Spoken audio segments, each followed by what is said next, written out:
Bismillahirrahmanirrahim. Assalamualaikum warahmatullahi wabarakatuh.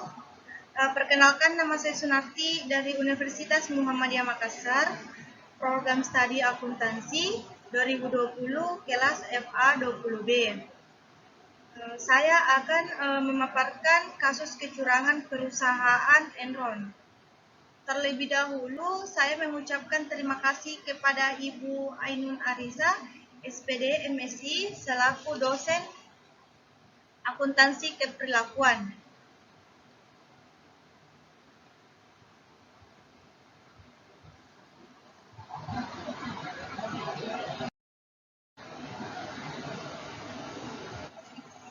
Langsung saja, profil Enron. Enron adalah sebuah perusahaan besar yang bergerak di bidang pengembangan sumber daya alam, khususnya energi bumi seperti gas alam.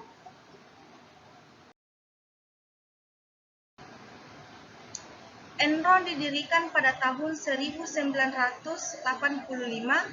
dan dipimpin oleh seorang CEO yang bernama Sidney Lay. Perusahaan ini dulunya pernah menempati posisi ke-7 sebagai perusahaan terbesar di Amerika. Perlu diketahui, Enron adalah perusahaan merger dari perusahaan Houston Natural Gas dan perusahaan pipa Nebraska.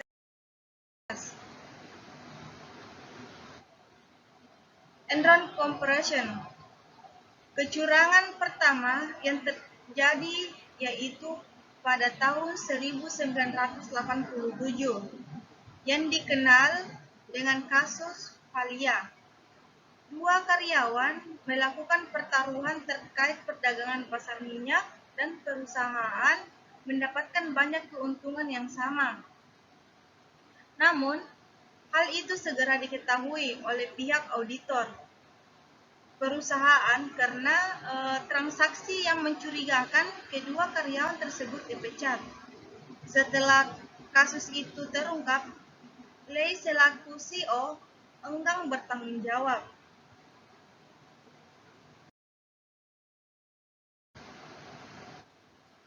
Seiring berjalannya waktu, Enron menjadi perusahaan penjual gas alam terbesar pada tahun 1992 di Amerika.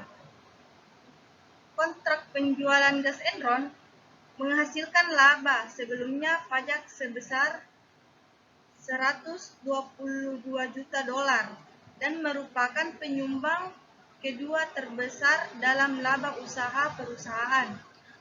Nah, maka dari itu tidak heran mengapa Enron sempat mendukung posisi ke-7 sebagai perusahaan terbesar di Amerika. Dan dalam upaya untuk memperluas pertumbuhan bisnis perusahaan, Enron menerapkan strategi bisnis diversifikasi, yaitu dengan cara mengoperasikan berbagai macam aset.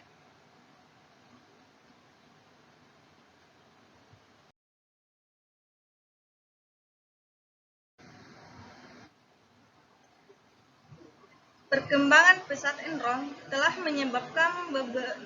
menyebabkan harga saham perusahaan tersebut mengalami kenaikan sebesar 311% dari awal tahun 1990 sampai akhir tahun 1998. Pada tahun 1999,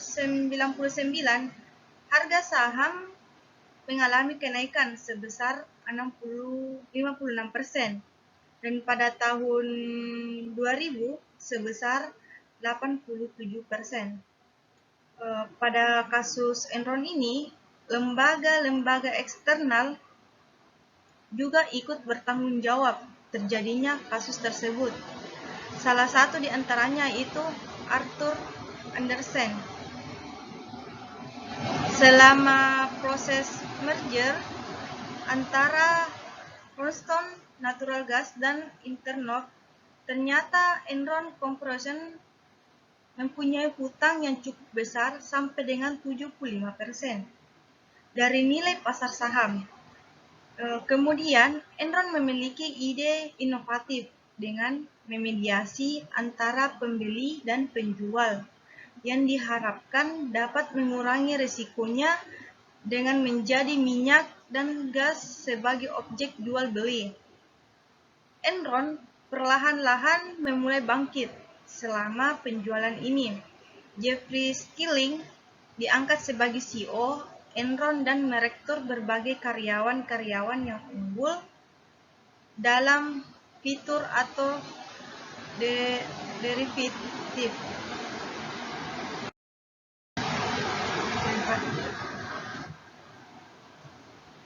Selanjutnya, sejalan dengan pilihannya pemimpin baru bagi Enron, sistem ekonomi perusahaan tersebut mengalami kemajuan yang pesat. Namun, cara-cara yang dilakukan oleh para petinggi Enron bersifat sangat licik karena mereka manipulasi banyak data dan proyek fiktif. Walaupun Enron mengalami permasalahan pada awalnya karena untuk memasuki banyak pasar perdagangan memerlukan sejumlah uang. Yang pertama itu ada beberapa. Yang pertama itu infrastruktur, organisasi, transportasi, gudang, dan yang terakhir pengiriman komoditas. Namun, jika Enron mengalami sejumlah hutang yang besar, kemungkinan akan membuat pembeli atau penjual menjadi ragu untuk bekerja sama.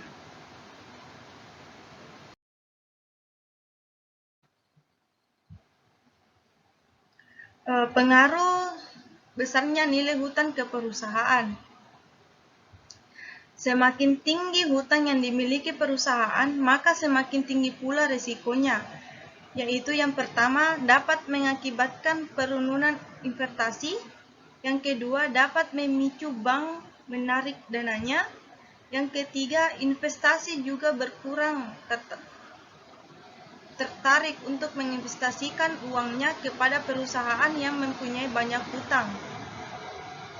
Dan yang keempat itu, selain itu citra dan nama baik perusahaan akan terlihat kurang baik. Maka dari itu Enron mencoba mencari dana pinjaman tanpa melaporkannya ke dalam laporan keuangan. Kemudian di tahun 2000 Enron mengumumkan bahwa perusahaan berhasil memperoleh pendapatan bersih setelah pajak sebesar 1,01 miliar dolar. Selanjutnya mendapatkan saham sebesar 62 juta dolar. Semua terjadi karena hutang yang dipinjamnya tidak dilaporkan.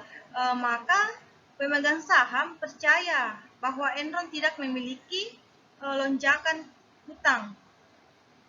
Mereka juga percaya bahwa Enron akan mengalami peningkatan laba setiap tahunnya. Setelah mengalami pertengahan tahun, harga saham Enron menurun dari nilai tertingginya per saham itu menyebabkan investor curiga.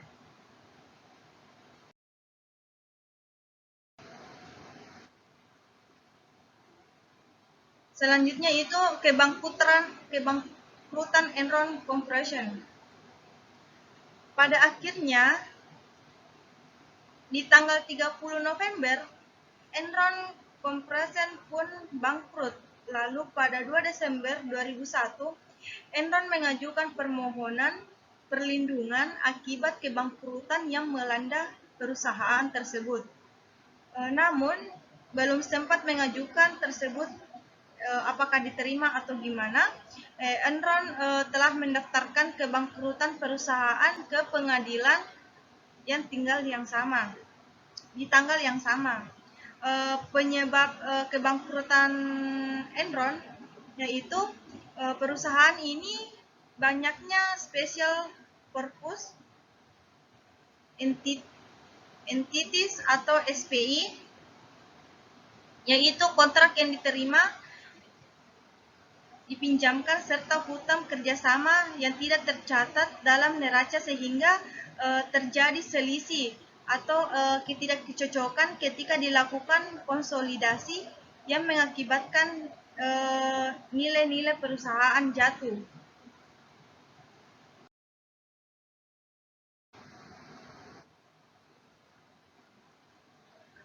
Perusahaan melakukan markup laba dan menyembunyikan hutang dari pihak investor dan pemegang saham serta publik agar terlihat bonafit.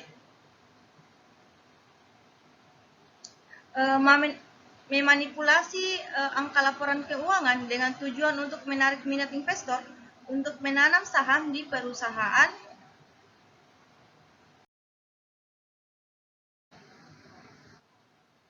Kemudian diikuti dengan kebangkrutan perusahaan. Penyebab Enron bangkrut mulai dapat dilihat mendapati titik terang. Enron dan KAP Andersen dituduh telah melakukan kriminal dalam bentuk penghancuran dokumen yang terkait dengan investigasi atas kebangkrutan Enron, sehingga penghambatan terhadap proses peradilan. Setelah kasus Enron dan KAP Andersen terkuak oleh publik, hal itu menyebabkan dicabutnya izin KAP Arthur Andersen oleh Otoritas Keuangan Amerika Serikat. Baik, mungkin itu saja materi yang dapat saya sampaikan. Assalamualaikum warahmatullahi wabarakatuh.